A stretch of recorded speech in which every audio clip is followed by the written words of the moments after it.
Well, this week is an important one for the real estate sector here in Dubai. For more than a decade, Cityscape Global, which starts on Tuesday, has been the annual meeting point for key real estate investors, architects and developers aiming to drive growth in investment across emerging markets.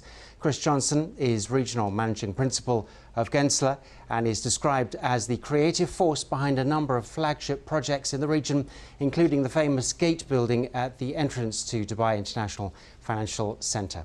Many thanks for joining us on Emirates News, Chris. Good to have you.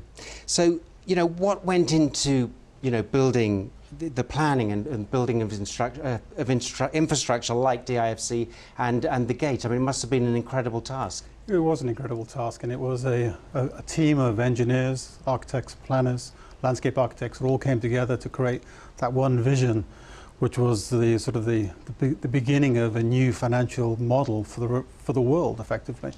Going from the past, present, and the future conversation in Dubai, which says the World Trade Center was the past, through the Emirates Towers, and then through the gate into the future of Dubai as a financial center for the world. I mean, would you say then that, financial centers have some specific requirements and logistical needs? And was that definitely put in place for DIFC? Absolutely. I mean, obviously there are some backbone requirements of power and data required. But the one thing that was critical to the financial success of the DIFC was bringing the people together. I mean, Dubai is a great marketplace where people come together and trade, and we wanted to encourage that in DIFC. So we actually took the roads and the parking away from the people, but the buildings closer from the people, and to create that business hub of frenzied activity around the buildings and on the base of the buildings. In a sense, then, did that pave the way for other financial centres around the world? Did they look at DIFC and want something similar? I think DIFC has set the model, and you've seen places like Baku and Abu Dhabi, of course, has built their financial centre. Bahrain is building theirs, and there are a lot of emerging economies which are looking to Dubai and saying how have they done it and how have they done it differently to the old financial centres of Europe, effectively.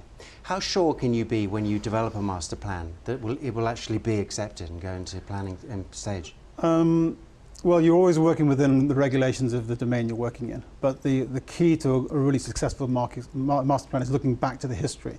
And what we did in DIFC is create a series of villages or districts which come together to create that sort of unique character of different places, as opposed to just one big mega project. This is a series of smaller projects which tie people together.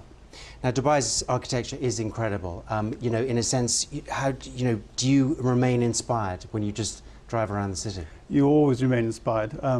There's never been a perfect building. If there had been, they'd all be the same.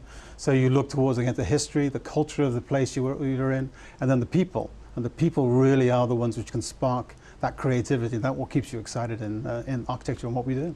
Chris Johnson, thank you very much. Thank you. Thanks.